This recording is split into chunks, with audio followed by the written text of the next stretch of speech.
Hello aspirants, welcome to Analog IAS Academy. So today is Monday. Monday అంటే మనకి మొత్తం week ఉంది.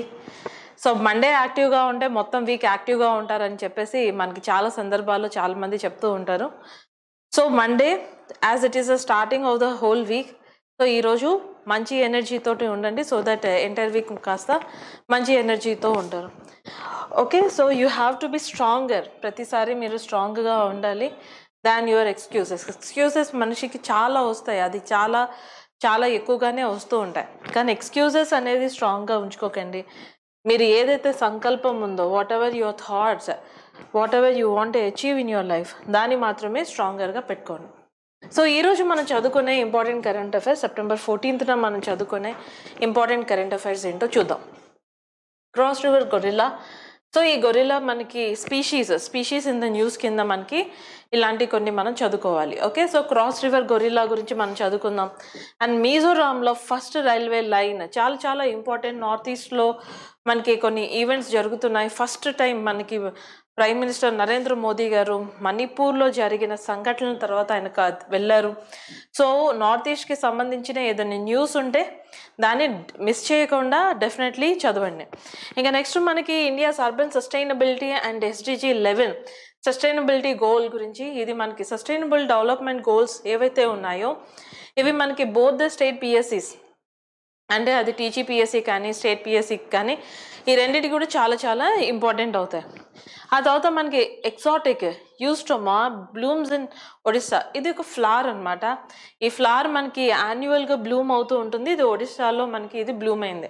ఇంకా గ్రే రైనో ఈవెంట్, ఇది మనకి నిజంగానే రైనోసిరాస్కి గురించి సంబంధించిన ఈవెంటా ఆర్ దానికి ఇంకేమన్నా హిడెన్ మీనింగ్ ఉందా అనేది ఒకసారి చదువుకుందాం. Okay, so the first article of the day that is the cross river gorilla diehli or ఇది మనకి this is a species which is in the news.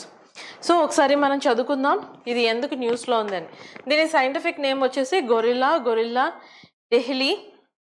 ఇది మనకి ఏమైంది అంటే ఇది మనకి గొరిల్లాని ఒక సబ్ స్పీషీస్. ఎవరైనా సరే ఆంథ్రోపాలజీ ఆస్పిరెంట్స్ ఉంటే మీకు ఇది చాలా ఇంపార్టెంట్ అవుతుంది. ఎందుకంటే మీకు ఆంథ్రోపాలజీ పేపర్ 1లో chapter 1.5 the talks about primates.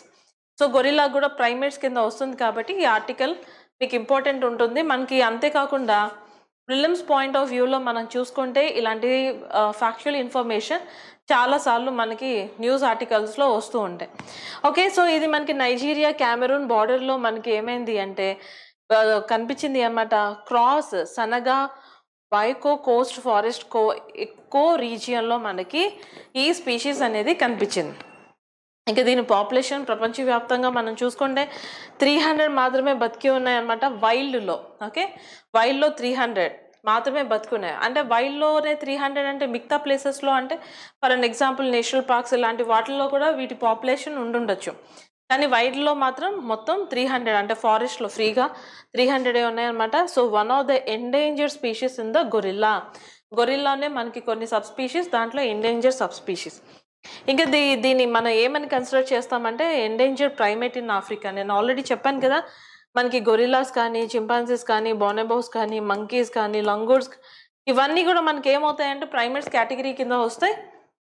So one of the endangered sub species in this Africa అని చెప్పేసి మనకి తెలుస్తుంది. ఇంకా దీని హ్యాబిటాట్ ఒకసారి చూద్దాం. సో దీని హ్యాబిటాట్ మనం చూసుకుంటే 11 గ్రూప్స్ ఒక హిల్లీ టెరైన్లో మనకి కనిపిస్తాయి అనమాట. అంటే ఎత్తైన కొండ ప్రాంతాలు. యూజువల్లీ మనకి ఏం ప్రిఫర్ చేస్తున్నాయంటే దే ఆర్ ప్రిఫరింగ్ హై ఆల్టిట్యూడ్స్ని మనకి మరీ హై ఆల్టిట్యూడ్ కాదు, కొంత వరకు ఆల్టిట్యూడ్స్ని మనకి ప్రిఫర్ చేస్తున్నాయి అన్నమాట. కొన్ని గొరిల్లాస్ మనకి లో ల్యాండ్లో సబ్ మౌంటైన్ అండ్ మౌంటైన్ ఫారెస్ట్లో కూడా మనకి కనిపిస్తున్నాయి. ఇంకా దీని రేంజ్ మనం చూసుకుంటే cross river upper drainage, so మనకి నదుల యొక్క ఉపరితలంలో అంటే ఎక్కడైతే వాటర్ నిల్వలు అనేవి కొంచెం బాగానే కన్సిడరబుల్గా ఉంటాయో అక్కడ ఇవి ఉంటాయి అన్నమాట. సో ఇది మనకి నైజీరియా కెమెరూన్ బార్డర్లో ఉంది అని మనం ఆల్రెడీ చెప్పుకున్నాం. ఇంకా దీని యొక్క ఫిజికల్ ఫీచర్స్ చూద్దాం. సో మనకి ప్రైమేట్స్లో even human being is also part of primates కింద మనకి హ్యూమన్ బీయింగ్ కూడా వస్తారు. But we are very exceptional. ఇక మెమేలియన్ కేటగిరీలో మనం చూసుకుంటే human beings are even exception in that also. ఎందుకంటే మన బాడీలో అంత ఎక్కువ ఫర్ ఉండదు. బట్ గొరిల్లాస్ ఇలాంటి వాళ్ళు మనం చూసుకుంటే మీరు చూస్తున్నారా ఈ పిక్చర్లో బాడీ మీద ఫర్ అనేది ఉంటుందన్నమాట. వీటికి వెంట్రుకలు అనేవి ఎక్కువ ఉంటాయి. సో ఇది ఏ కలర్లో ఉన్నాయి? Brownish grey or black. Okay, brownish grey కానీ బ్లాక్ కానీ. సో మనకి ఫేస్ మీద కనిపిస్తాయి, హ్యాండ్స్ మీద, ఫీట్ మీద. ఈ ప్రాంతంలో మనకి హెయిర్లెస్గా ఉంటుంది. సో ఎక్కడెక్కడ ఫేస్, హ్యాండ్స్, ఫీట్లో మనకి హెయిర్లెస్గా మనకి కనిపిస్తాయి. మిగతా బాడీలో మనకి ఈ ఫర్ అనేది మనకి కనిపిస్తుంది. ఇంకా హెడ్ ప్రాంతంలో మనం చూసుకుంటే cone shape with reddish crust head. So ఇక్కడ చూడండి కోన్ షేప్లో మనకి ఉంది అనమాట. సో ఈ కోన్ షేపే ఉండటమే కాకుండా ఇక్కడ ఉన్న హెయిర్స్ ఎలా కనిపిస్తున్నాయంటే రెడ్డిష్ క్రస్ట్ అంటే ఇలా ఉంది అని చెప్పేసి. ఇంకా సిల్వర్ బ్యాగ్స్ మనకి గొరిల్లాస్లోనే మనకి మొత్తం primates, to that matter of fact మొత్తం ప్రైవేట్స్లో, అలాగే గొరిల్లాస్లో మనకి స్ట్రాంగెస్ట్ స్పీషీస్ ఏంటి అంటే సిల్వర్ బ్యాక్ గొరిల్లా అని చెప్పేసి అంటాం. సిల్వర్ బ్యాక్ గొరిల్లా అంటే ఏంటి? దాని బ్యాక్ ప్రాంతం అంతా దాని హెయిర్ కలర్ అనేది మనకి సిల్వర్ కలర్లో కనిపిస్తుంది అన్నమాట, సిల్వర్ బ్యాక్ గొరిల్లాస్. ఇంకా adult males develop silvery swath of hair on their back. Okay, so దాని వెనకాల సిల్వరీ స్వాత్ అనేది అంటే మనకి ఆ సిల్వర్ కలర్లో వెనక హెయిర్ అనేది కనిపిస్తూ ఉంటుంది. ఇంకా దీని సైజ్ అండ్ బిల్డ్ చాలా రొబస్ట్గా ఉంటాయి, చాలా పొడుగ్గా, చాలా బలంగా ఉంటాయి అన్నమాట. robust body, strong jaws, muscular limbs, similar to other gorillas. So ఇక్కడ మీరు చూడండి, సో దానికి ఒక రోబస్ట్ బాడీ ఉంది, స్ట్రాంగ్ జాస్ ఉంది. ఈ స్ట్రాంగ్ జాస్ అంటే ఇవి. ఓకే, స్ట్రాంగ్ జాస్ ఉంటే మనం యూజువల్లీ ఏమని అర్థం చేసుకుంటాం? ప్రాబ్లీ మీట్ డైట్ కనుక ఉంటే అలాంటివి తింటుందేమో అని చెప్పేసి అనుకుంటాం. బట్ అదే తప్పు అనమాట. ఎందుకంటే గొరిల్లాస్ మనకు కనుక చూసుకుంటే ఫర్గివోరియస్ అని చెప్పేసి అంటాం. What you mean by frugivorous? Frugivorous అంటే ఏదైతే ఫ్రూట్స్ తింటాయో వాటిని మనం ఫర్గివోరియస్ అని చెప్పేసి, ఆ యానిమల్స్ని మనం ఫర్గివోరియస్ అని చెప్తాం. అపార్ట్ ఫ్రమ్ ఫ్రూట్స్, దీని డైట్లో మనకి ఇంకా ఏం ఇన్కార్పొరేట్ చేసుకుంటుంది అంటే కొన్ని చిన్న చిన్న వైల్డ్ మౌంటైన్ యాంట్స్ని కూడా ఈ గొరిల్లాస్ మనకి తింటూ ఉంటాయి అన్నమాట. ఇంకా బిహేవియర్ అండ్ డైట్ మనం చూసుకుంటే మనకి 2 నుంచి 20 మంది ఇండివిజువల్స్. సో వీటి సొసైటల్ స్ట్రక్చర్ కొంచెం మనకి మేల్స్లా మన హ్యూమన్ బీయింగ్స్ లాగే ఉంటాయి. సో వీళ్ళ ఫ్యామిలీ గ్రూప్లో మనకి 2 నుంచి 20 గొరిల్లాస్ ఉంటాయి. అండ్ యూజువల్లీ ఈ గొరిల్లా యొక్క group always it is dominated by the male. And male చెప్పింది మిగతా ఆ గ్రూప్లో ఉన్న మెంబర్స్ ఒబే చేస్తూ ఉంటారనమాట. ఇంకా ఆ గ్రూప్లో మనకి యూజువల్లీ 6 to 7 ఫీమేల్స్ ఉంటాయన్నమాట. ఇంకా వాళ్ళ పిల్లలు కూడా ఉంటాయి. ఇంకా డైట్ మనకి హెర్బివోరస్, ఇంకా హెర్బివోరసే కాదు, ముఖ్యంగా frugivorous, branches, nuts, leaves, berries ఇవన్నీ కూడా ఇవి తింటాయి. ఇంకా బెర్రీస్ మనం చూసుకుంటే berries are very good for gut health. ఇది మనుషులు కూడా యూజువల్లీ పాటించవలసిన డైట్లో మనం ఎంతైతే ఎక్కువ బెర్రీస్ అనేది ఇన్కార్పొరేట్ చేసుకుంటామో అది చాలా హెల్దీ డైట్ అని చెప్పేసి మనం చెప్పొచ్చు. ఇక దీని కన్జర్వేషన్ స్టేటస్ మనం చూసుకుందాం, extremely important. IUCN red list ప్రకారం this is considered as critically endangered. దీని క్రిటికల్లీ ఎండేంజర్డ్ కేటగిరీ. ఎందుకంటే availability of these gorillas is very very limited. వైల్డ్లో మనకి 300 ఉన్నాయంటే దాని పాపులేషన్ నిజంగా చాలా తక్కువ ఉంది అని. ఇంకా థ్రెట్ దీనికి ఎందుకు ఉంది అంటే it is because of the habitat loss. ఈ హ్యాబిటాట్ లాస్ మనకి ఎలా అవుతుంది? లాగింగ్ కానీ, ఫార్మింగ్ కానీ, హ్యూమన్ సెటిల్మెంట్స్. సో మనకి అడవుల్లో వెళ్ళి ఇల్లు కట్టుకోవటం, లేకపోతే డిఫారెస్ట్రేషన్ చేయటం, ఇలాంటి వాటి కారణంగా దీని హ్యాబిటాట్. ఎందుకంటే ఇంత పెద్ద స్పీషీస్ బతకాలి అంటే నిజంగా అది డెఫినెట్లీ వైల్డే అయి ఉండాలి. ఓకే, ఎందుకంటే ఎక్కడైతే హ్యూమన్ కాంటాక్ట్ ఉంటాయో, హ్యూమన్ అండ్ యానిమల్ కాన్ఫ్లిక్ట్స్ కారణంగా, యానిమల్ హ్యూమన్ కాన్ఫ్లిక్ట్స్ కారణంగా ఇలాంటి స్పీషీస్ని చూసి యూజువల్లీ భయపడుతూ ఉంటారు. అండ్ స్పీషీస్ కూడా అటాక్ చేస్తూ ఉంటుంది, హొస్టైల్గా ఉంటుంది కొంతవరకు. సో అందుకనే హ్యాబిటాట్ లాస్ కారణంగా ఇవి తగ్గిపోతున్నాయి. ఇంకా నెక్స్ట్ పోచింగ్ అండ్ హంటింగ్, వీటిని కూడా హంట్ డౌన్ చేస్తున్నారు అనమాట. ఇంకా కొన్ని fragmented population, genetic bottle neck. ఎందుకంటే ఉన్న లిమిటెడ్ స్పీషీసే. So endogamous kind of mating ఏదైతే జరుగుతుందో దాని కారణంగా ఇవి చనిపోవటం అనేది జరుగుతుంది. ఓకే, దీని పాపులేషన్ ఎక్కువగా ఉండట్లేదు అనమాట. I hope you have understood this. Okay, so ఇంకా నెక్స్ట్ మనకి కన్జర్వేషన్ ఎఫర్ట్స్ ఒకసారి చూద్దాం. మరి చాలా తక్కువ పాపులేషన్ ఉంది. ఇలాంటి మరి పాపులేషన్కి కన్జర్వేషన్ ఎఫర్ట్స్ ఏం పెడుతున్నారు అంటే క్రాస్ రివర్ గొరిల్లాస్ని ప్రొటెక్ట్ చేస్తున్నారు అన్నమాట నైజీరియా అండ్ క్యామరూన్లో. So community base conservation projects మనం కనుక చూసుకుంటే కమ్యూనిటీని ఇన్వాల్వ్ చేస్తున్నారు. ఇవి ఎక్కడైతే ఉన్నాయో అక్కడ మనకి ఎక్కడైనా సరే సెటిల్మెంట్స్ ఉన్నాయి అనుకోండి, ఈవెన్ అక్కడున్న ప్రజలకి అవేర్నెస్ ప్రోగ్రామ్ ఇలాంటివన్నీ చేస్తున్నారు. ఇంకా ఇంటర్నేషనల్ సపోర్ట్, తర్వాత IUCN, WWF ఇనిషియేటివ్స్ ఇవన్నీ కూడా వీటిని కన్సిడర్ చేస్తున్నాయి అన్నమాట. Is that okay? So now let us see how a MCQ can occur in the examination. With reference to the cross river gorilla, consider the following statement. It is the most endangered subspecies of gorilla in the world. Okay, it is the అది కరెక్టే. Okay, దాని population మనకి మొత్తం మనకి 300 ఉంది కాబట్టి it's habitat is restricted to the Nigeria and Cameron border. So ఇవి mostly అక్కడే ఉన్నాయి. It is classified as a endangered under the IUCN. So అది ఎండేంజర్డ్ కాదు, క్రిటికల్లీ ఎండేంజర్డ్. సో అక్కడ మనకి థర్డ్ స్టేట్మెంట్ ఇన్కరెక్ట్ అవుతుంది. Let us move on to the other important article of the day, the one of the very most important article, that is the Mizoram first railway line. Okay, so Mizoram అనేది మనకి north ఈస్ట్లో ఉండే state. So north ఈస్ట్లో మనకి it is because of the rough hilly terrain. అక్కడ ఏదైతే ఉందో it is because of the rough hilly terrain. So usually infrastructural challenges అనే మనకి అక్కడ కనిపిస్తూ ఉంటాయి. ప్లేన్స్లో మనకి కన్స్ట్రక్షన్ అనేది చాలా సులువుగా ఉంటుంది, బట్ ఇలాంటి టెరెన్స్లో మనకి ఇలాంటి కన్స్ట్రక్షన్ చాలా కష్టంగా ఉంటుంది అన్నమాట.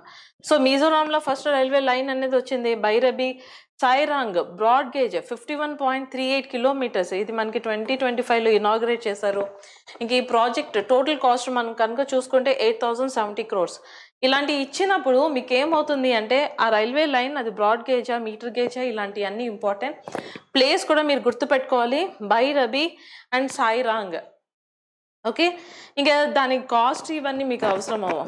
ఇంక ఇది శాంక్షన్ ఎప్పుడు చేశారు? 2008-2009లో చేస్తే, అప్పుడు కన్స్ట్రక్షన్ స్టార్ట్ చేస్తే, అప్పుడు దీనికి ఈ ఫండ్స్ అలొకేట్ చేస్తే కన్స్ట్రక్షన్ మనకి 2015లో స్టార్ట్ అయింది. సో ఎన్ని రోజుల తర్వాత, ఎన్ని ఏళ్ళ తర్వాత స్టార్ట్ అయిందో చూడండి. ఓకే, సో దాని కన్స్ట్రక్షన్ అనేది ఇప్పుడు కంప్లీట్ అవటం అనేది మనం చూస్తున్నాం.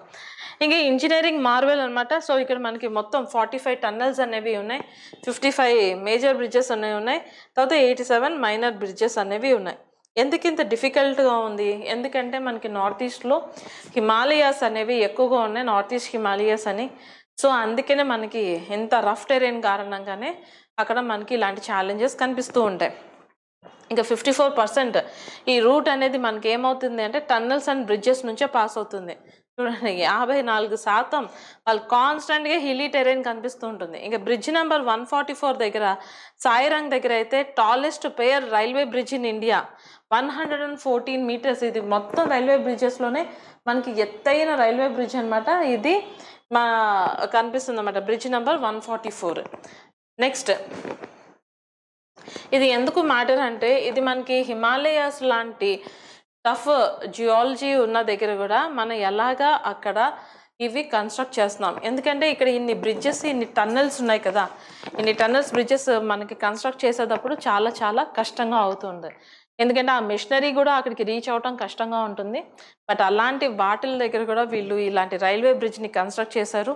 అండ్ సేఫ్టీ మెజర్స్ చాలా తీసుకోవాల్సి వస్తుంది టన్నల్స్లో కానీ లేకపోతే బ్రిడ్జెస్లో కానీ. సో అవన్నీ ఆ సేఫ్టీ చెక్స్ అన్నీ కూడా ఇది పాస్ అయింది అనమాట. ఇంకా దీని స్ట్రాటజిక్ ఇంపార్టెన్స్ మనం చూసుకుంటే అస్సాం బార్డర్లో మనకి బైరబీ అనేది ఉంది. ఇంకా Sairang just 20 kilometers from Aizawl, Mizoram capital. So అది మనకి ఇంపార్టెంట్ అనమాట. ఇంకా ఐజ్వాల్ మనకి ఏమైంది అంటే it is the 4th north east capital with railway connectivity. చూడండి వాళ్ళకి ఎంత కష్టంగా ఉందో ఒక రైల్ కనెక్షన్ తెచ్చుకోవటమే. Okay, 4th north east capital with railway connectivity. ఇది ఇంతకుముందు మనకి గుహాటీ, అగర్తలా, ఇటానగర్. ఇది కూడా మీకు MCQsలో ఇది ఇచ్చే అవకాశం అనేది ఉంది. This can be asked in the examination.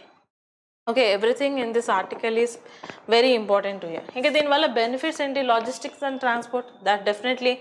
ఇంకా మనకి ఫుడ్ గ్రెయిన్స్, ఫర్టిలైజర్స్, ఎసెన్షియల్స్ ఇవన్నీ మనం ఫాస్ట్గా ఇచ్చేస్తూ సప్లై చేయవచ్చు. టూరిజం అండ్ రీజనల్ డెవలప్మెంట్ని కూడా ఇది ప్రమోట్ చేస్తుంది, బూస్టప్ చేస్తుంది. ఇంకా న్యూ ట్రైన్ సర్వీసెస్ మనం చూసుకుంటే 3 trains అనేవి స్టార్ట్ చేశారు అనమాట. న్యూ ట్రైన్స్ అనేది స్టార్ట్ చేశారు. ఏంటి ఆ 3 trains ఈ మార్గం నుంచి వెళ్ళేవి అంటే సాయిరాంగ్ ఢిల్లీ రాజధాని ఎక్స్ప్రెస్, ఇది వీక్లీ వారానికి ఒక్కసారి వెళ్తూ ఉంటుంది. సాయిరాంగ్ గుహాటీ ఎక్స్ప్రెస్, ఇది ప్రతిరోజు వెళ్తూ ఉంటుంది. ఇంకా సాయిరాంగ్ కోల్కత్తా ఎక్స్ప్రెస్, ఇది వారానికి 3 సార్లు మనకి వెళ్తూ ఉంటుంది. ఇక ఈ రైల్ లింక్ ఉండటం కారణంగా మనకి ఏమైంది అంటే సో డైరెక్ట్ రైల్ లింక్ ఇది Mizoram and major Indian metros for the first time.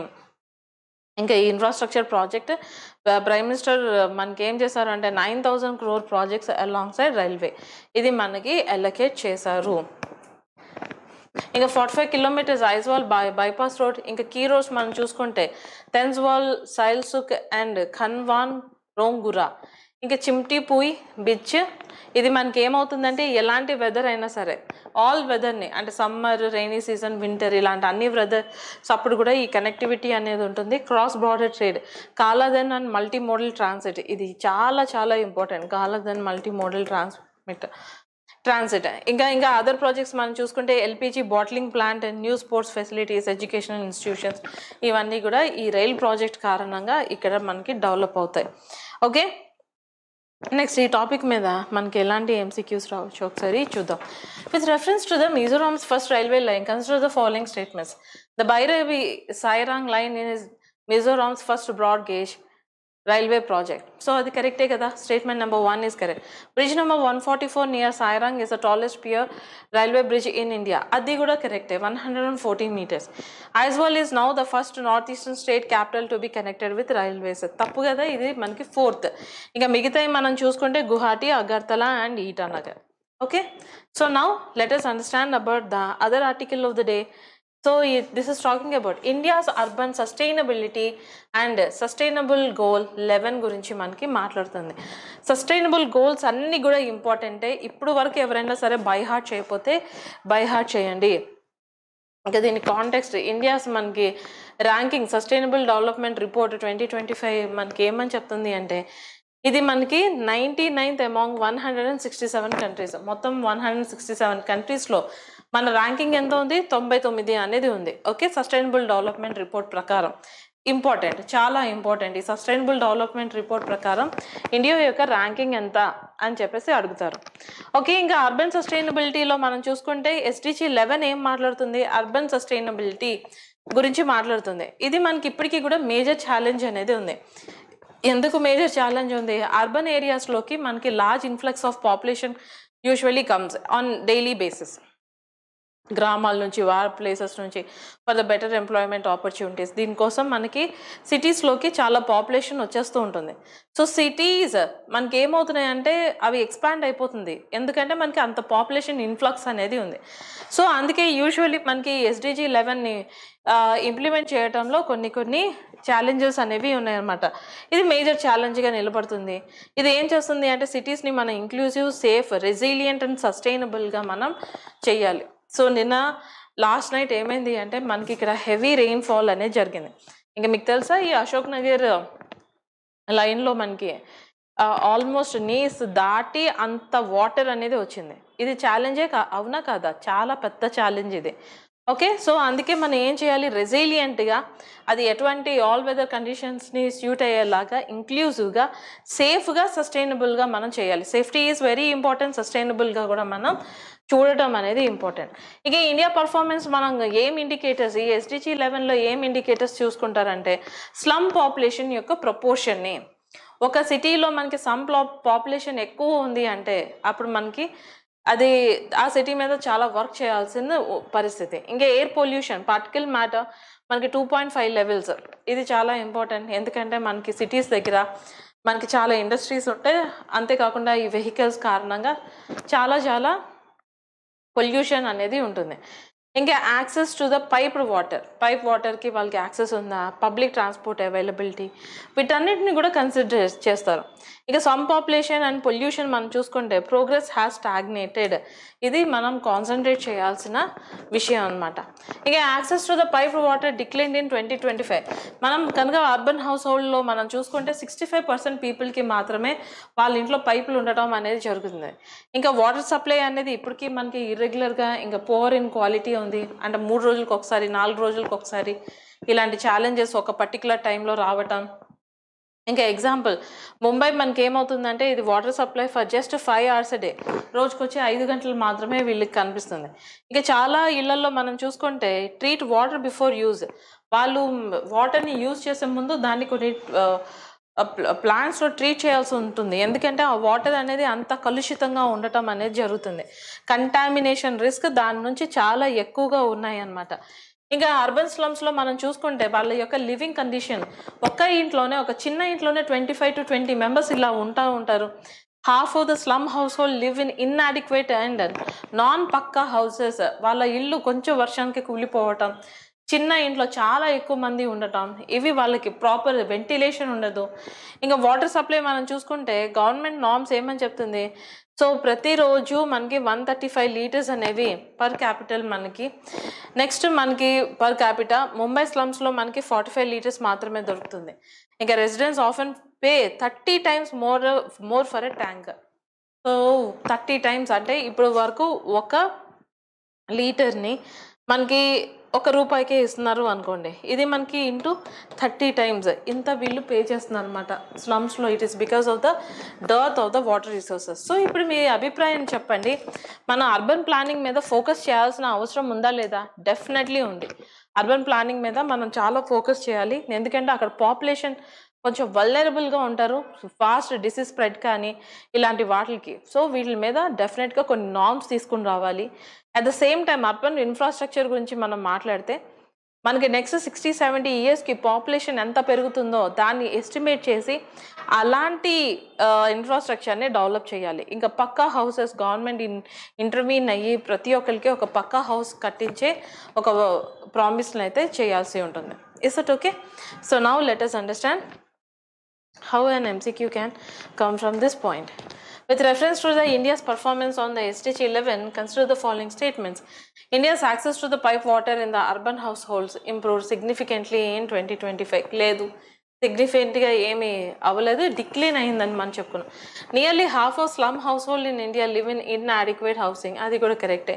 Mumbai slum residents receive less water than the government norms and often pay very high rates for the tanker water. అది కూడా కరెక్టే, కొంచెం జనరిక్గా ఇచ్చాను అనమాట. ఇంకా ఇప్పుడు మనం ఈ other important article of the day చూసుకుందాం. Exotic eustoma blooms in the Odisha. ఒడిస్సాలో మనకి ఈ ఫ్లవర్ ఇక్కడ కనిపిస్తుంది కదా, ఈ ఫ్లవర్ మనకి బ్లూమ్ అయింది అన్నమాట. సో మీకు డౌట్ రావచ్చు, ప్రతి సంవత్సరం చాలా చాలా పువ్వులు పూస్తూనే ఉంటాయి, సో ఈ ఫ్లవర్ పూస్తే దానికి ఎందుకు ఇంత పెద్ద డిస్కషన్ అనేది మీకు డౌట్ రావచ్చు. సో అది ఒకసారి చదువుకుందాం. Eustoma, this is scientific name, it is lisianthus. Okay, so ఇది మనకి ఏమైందంటే ఒడిస్సాలో ఫస్ట్ టైం బ్లూమ్ అయింది అన్నమాట. ఇది మనకి పాలీ హౌస్ ఎట్ సనత్తన్ పల్లి, Sambalpur district, developed by CSIR and NBIR. చాలా NBRI వీళ్ళు కష్టపడి ఈ ఫ్లవర్ని ఏం చేశారు అంటే చాలా బాగా నర్చర్ చేశారు, ఇది బ్లూమ్ అవుతుంది. ఇంకా ఇండియా ఇంపోర్ట్ చేసుకుందామంటే ఈ యూస్టోమా ఎక్కడి నుంచి అంటే నెదర్లాండ్స్ అండ్ కెన్యా, ఈ దేశాల నుంచి తీసుకున్నారు. ఎందుకు అంటే మన వెడ్డింగ్స్ కోసం అని చెప్పేసి. ఇది ఒక luxury decor, okay, and premium ఈవెంట్స్లో మాత్రమే ఇలాంటి, ఎందుకంటే దీని కలర్ చూడండి, బ్యూటిఫుల్ లావెండర్ కలర్ ఉంది. సో అందుకనే ఇది ఒక ఎగ్జాటిక్ ప్లాంట్గా దీనికి ఒక పేరు ఉందన్నమాట. ఇంక ఈ యూస్టోమా కనుక చూసుకుంటే దీనికి ఆల్రెడీ లిజియాంథస్ అండ్ ప్రైరీ జెంటియన్ అని చెప్పేసి జెన్షియన్ అని పేరు ఉంది. ఇది జెన్షియన్ అనే ఫ్యామిలీ ఆర్ జెంటియన్ అనే ఫ్యామిలీకి సంబంధించిన ఒక పువ్వు. దీని హెర్బేషియస్ యాన్యువల్ ఫ్లవర్ అని చెప్పేసి అంటారు అనమాట. ఇంకా దీనికి లాంగ్ వేస్ లైఫ్. వాజ్ అంటే ఏంటి, మనం ఇంట్లో వాజెస్ పెట్టుకుంటాం కదా, దాంట్లో పెట్టిన పువ్వులు తొందరగా వాడిపోతూ ఉంటాయి. ఇది మనకి సుమారుగా 2 వారాల వరకు వాడిపోదు అనమాట. ఇంకా దీని vibrant colours pink, purple and white, బ్లూలో మనకి కనిపిస్తూ ఉంటాయి. Premium ornamental value in the floriculture. So మనకి ఫ్లవర్ బొకేస్లో వాటిల్లో మనం కనుక చూసుకుంటే ఫ్లోరిస్ట్ని చాలా ఇష్టపడుతూ ఉంటారు, ఎందుకంటే వెంటనే వాడిపోదు. అదే మీరు ఒకవేళ జాస్మిన్ ఫ్లవర్స్ ఇలాంటివి చూసుకున్నాం అనుకోండి, చాలా తొందరగా వాడిపోతూ ఉంటాయి, కానీ దీనికి వెంటనే వాడిపోతుంది అన్నమాట. సుమారుగా 2 వారాల వరకు ఇది అందంగా కనిపిస్తూ ఉంటుంది. అందుకే దీనికి వెడ్డింగ్ ఈవెంట్స్లో చక్కగా పెట్టుకుంటూ ఉంటారు. అంటే వెడ్డింగ్ ఈవెంట్స్, బర్త్డే ఈవెంట్స్ ఇలాంటి ఫంక్షన్స్లో ఈ ఫ్లవర్స్ని మనకి ఇంపోర్ట్ చేసుకుంటూ ఉంటాం. ఇంకా దీని హ్యాబిటేట్ అండ్ నేటివ్ రీజియన్ మనం చూసుకుంటే ఇది usually Mexico, southern USA, Caribbean and south అమెరికాలో కనిపిస్తూ ఉంటుంది. ఇది మనకి గ్రాస్ ల్యాండ్స్ ఈ ఏరియాస్లో మనకి కనిపిస్తూ ఉంటుంది. ఇది వార్మ్ క్లైమేట్స్, ఎందుకంటే ఒడిస్సా మనకి కోస్టల్ బెల్ట్ కదా, సో హై హ్యూమిడిటీ కూడా ఉంటుంది. సో మనకి ఇండియన్ కండిషన్స్కి కూడా ఈ ప్లాంట్ అడాప్టబుల్ అయ్యింది. That is a very good thing. ఇంకా కీ ఫీచర్స్ మనం చూసుకుంటే, okay, large funnel shape blooms. ఇక్కడ చూడండి, ఇక్కడ ఈ ఫ్లవర్కి ఇక్కడ లార్జ్ ఫన్నెల్ షేప్ ఇలా ఒక గొట్టం లాంటి లార్జ్ ఫన్నల్ షేప్స్ అనేవి ఉన్నాయి. తర్వాత అది డెకార్కి చాలా యూస్ఫుల్ అవుతుంది. అడాప్టబిలిటీ 30 to 90 సెంటీమీటర్స్ టాల్ పెరుగుతూ ఉంటుంది. Heat and suitable for India. ఇంకా హై ఎకనామిక్ పొటెన్షియల్ మనం చూసుకుంటే ఇది మనకి 2 సార్లు ఇయర్కి పూస్తూ ఉంటుంది. ఒక్కొక్కసారి సంవత్సరానికి ఒకసారి పూస్తూ ఉంటుంది. ఇంకా ప్రాఫిట్ మనకి 2 lakhs మనకి ఒక ఏకర్కి ఒక సీజన్లో మనకి వస్తుంది అనమాట. దీని డైవర్సిటీ మనం చూద్దాం. ఇది single, double and rare bi colour వెరైటీస్లో మనకు కనిపిస్తాయి. సస్టైనబిలిటీ చూసుకుంటే డొమెస్టిక్ ఫ్లోరికల్చర్, ఇది reducing dependence on the imports. ఇంకా వీళ్ళు ఎవరు దీన్ని ప్రొడ్యూస్ చేశారు అంటే we already know about it. Okay, so వీళ్ళు ఏం చేశారంటే ఇంకా 400 మంది ఫార్మర్ కస్టర్స్ వీళ్ళందరికీ ప్లాంట్స్ ఇచ్చి దీన్ని చక్కగా నర్చర్ చేసి ఇది ఫైనల్లీ మన ఇండియాలో కూడా పూసేలాగా చేశారు. ఓకే, సో మనకి యూజెస్ ఆఫ్ యూస్టోమాక్ ఫ్లవర్ ఇండస్ట్రీలో మనకి బొకేస్, లగ్జరీ డెకార్, ఫ్లోరికల్చర్ వాళ్ళకి important, hospitality, weddings, hotel events, gardening, landscaping వీటన్నిటి కూడా యూజ్ అవుతూ ఉంటుంది. రైట్, ఇప్పుడు దీని మీద మనకి ఎలాంటి క్వశ్చన్ రావచ్చో ఒకసారి చూద్దాం. Consider the following statements about the Eustoma. It belongs to the gentian family and is native to the South Asia. Okay, south Asia కాదు కదా, ఇది మనకి మెక్సికో, నెదర్లాండ్స్, కెన్యాలో మనకు కనిపిస్తూ ఉంటుంది. బట్ జెన్షియన్ ఫ్యామిలీకే ఇది సంబంధించింది.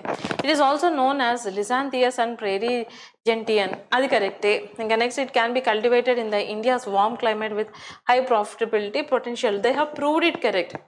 Okay, so they have proved it correct. Now let us understand about the last article of the day. So అదేంటి మనకి గ్రే రైనో ఈవెంట్. ఈ గ్రేన్ రైనో ఈవెంట్ గురించి మనం ఒకసారి చదువుకుందాం. సో ఇది మనకి కేరళ వెయినాడ్ మనం కనుక చూసుకుంటే this landscape is very vulnerable. కొంచెం వర్షం పడినా సరే మీకు తెలుసు వెయినాడ్లో ఎంత డిజాస్ట్రస్ ఈవెంట్స్ జరిగాయి అని చెప్పి. సో ఈ కేరళ వెయినాడ్లో మనకి జూలై 2024న ఏదైతే జరిగిందో దాన్నే మన గ్రే రైనో ఈవెంట్ అని చెప్పేసి అంటాం అనమాట. In the 2025 report sliding earth scattered life. Okay, so ఇది కేరళలో జరిగిన పరిణామాన్నే మనకి ఏమైంది అంటే గ్రే రైనో ఈవెంట్గా దాన్ని డిస్క్రైబ్ చేసి దాంట్లో ఆ రిపోర్ట్కి ఏమని పేరు పెట్టారు, స్లైడింగ్ ఎర్త్. సో ఎందుకంటే అక్కడ హిల్లీ టెరైన్ ఉంది, వర్షం కూడా విపరీతంగా పడుతూ ఉంటుంది. అలా పండే క్రమంలో మనకి ఏం జరుగుతూ ఉంటాయి, ల్యాండ్ స్లైడ్స్ అనేవి చాలా ఎక్కువగా జరుగుతూ ఉంటాయి.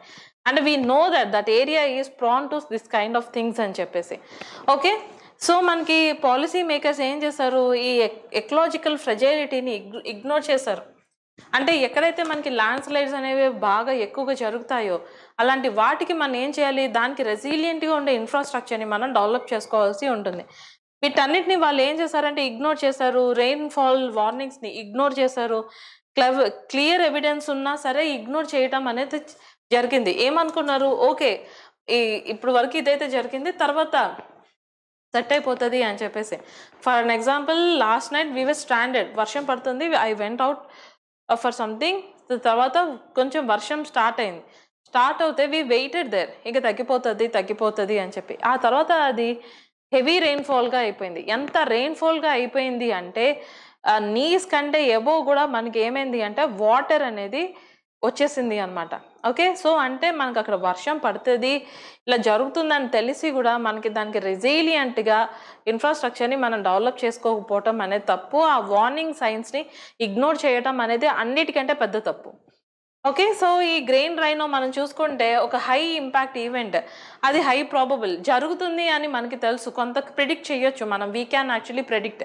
అది ఏ టైంలో జరుగుతుంది అని మనం చెప్పలేం కానీ but we can predict, yes ఇక్కడ ఇది జరుగుతుంది అని చెప్పేసి. So visible, foreseeable, yet often neglected until the disaster strike మనకు తెలుసు. ఓకే, సో మనకి ఒకవేళ హిమాలయాస్లో ట్రెక్కింగ్కి వెళ్ళిన వాళ్ళు అక్కడ వర్షం పడుతుంది అనుకోండి, వాళ్ళు ఏం చేయాలి, అప్పుడు ట్రెక్కింగ్ని ఆపేయాలి, వాళ్ళు సేఫ్ ప్లేసెస్లో వెళ్ళాలి, ఎందుకంటే అక్కడ అవలాంచెస్ అనేవి జరుగుతూ ఉంటాయి.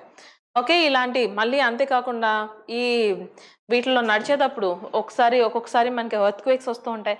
ఎర్త్క్వేక్స్ కారణంగా ల్యాండ్ స్లైడ్స్ జరగచ్చు, ఎర్త్క్వేక్స్ కారణంగా అక్కడ ఇవన్నీ కూడా ట్రిగర్ అవ్వచ్చు. సో అంటే మనకి ఏం చేయొచ్చు, we can, that is visible. Okay, అంటే ఒక కొండ చర్య విరుగుతుంది అనుకోండి, ఆ విరిగే ప్రాంతంలోనే మీరు ఇల్లు కట్టుకుని ఉంటారా? ఎందుకు, అది విజిబుల్. ఓకే, ఇక్కడ మనకి కొండ చర్య ఇరిగితే ఈ ఇల్లు మీద పడుతుంది, మనం ఇదైపోతాం. ఒకవేళ మనకి ఒక ఏరియాకి దగ్గరగా ఉన్నాం, అక్కడ కాన్స్టెంట్గా ఎర్త్క్వేక్స్ వస్తున్నాయి అనుకోండి, అక్కడ మనం బ్రిక్ అండ్ మోటార్ తోటి ఇల్లు కట్టగలమా? కట్టలేం. గ్రే రైనో ఈవెంట్ అంటే ఏంటి అంటే, ఒక డిజాస్టర్ జరుగుతుంది, అది మనకి తెలుసు కనిపిస్తుంది, కానీ అది మనం నెగ్లెక్ట్ చేస్తున్నాం. ఎందుకు? అది ఇమ్మీడియట్గా జరగట్లేదు, ప్రతిసారి జరగట్లేదు అని చెప్పేసి. ఓకే, సో డిజాస్టర్ స్ట్రైక్ అయ్యేంత వరకు మనం అలసట చూపిస్తూ ఉంటాం. ఇంకా కాంట్రాక్ట్స్ అయితే బ్లాక్ స్వాన్ ఈవెంట్స్ అంటే ఇది రేర్ అండ్ అన్ప్రిడిక్టబుల్. ఇలాంటివి మనం ఏం చేస్తూ ఉంటామంటే ఇలాంటి వాటికి మనం రెడీగా ఉంటాం. గ్రే రైనో ఈవెంట్స్ అంటే ఆబ్వియస్ ప్రిడిక్టబుల్ ఉన్నా సరే ఇలాంటి థ్రెట్ని మనం యూజువల్లీ ఇగ్నోర్ చేసుకుంటూ ఉంటాం. ఇక ఈ గ్రే రైనో ఈవెంట్ అనేది మొదటిసారి ఎక్కడ మనకి మెన్షన్ చేశారు అంటే, మిషెల్ వకర్ అనే ఆవిడ 2016లో మనకి తన బుక్లో the grey rhino how to recognize act on the obvious dangers we ignore, ఇది దీంట్లో ఈవిడ మెన్షన్ చేశారు. సేమ్ టర్మ్ని మనం తీసుకుని కాయిన్ చేయటం జరిగింది. ఇక దీని కీ ఫీచర్స్ ప్రిడిక్టబుల్. ఆ రిస్క్ అక్కడ వచ్చే రిస్క్ అనేది ఆల్రెడీ డాక్యుమెంటెడ్గా ఉన్నాయి. Wayanad unstable slopes flagged by the ESI, ఇవన్నీ కూడా మనకి ఏం చేశాయంటే మనకి ముందే తెలుసు, but somehow we have ignored all of that. Visible, neglected, high impact, actionable, ఇవన్నీ దాని యొక్క ఫీచర్స్. ఎప్పుడైతే ఈ ఫీచర్స్ అన్నీ ఉంటాయో అలాంటి ఈవెంట్ని, such event is coined as the grey rhino event. ఇక దీని సిగ్నిఫికెన్స్ మనం చూసుకుంటే, risk governance, help policy makers priorities, visible but under address threats, disaster preparedness and public awareness, ఇవన్నీ కూడా మనకి ఇందులో ఇంపార్టెంట్. ఇప్పుడు ఈ టాపిక్ మీద మనకి ఎలాంటి ఎంసీక్యూస్ వస్తాయో చూద్దాం. Consider the following statements about the Grey Rhino events. The concept was coined by Michel Walker in 2016. They are usually rare and unpredictable in nature. The Waynard landslide of 2024 has been cited as an example of such an event. So 1 and 3rd statements are correct. Second statement, that is a black swan event feature. ఏంటి అది మనకి usually rare and unpredictable in nature. ఇంతటితో ఈరోజు current affairs అనేవి అయిపోయాయి. I hope that you have understood. మళ్ళీ రేపు important current affairs తోటి మేము ముందుకు వస్తాం. If you really like our content, do like, share and subscribe. Will meet in the other session. Till then take care and bye.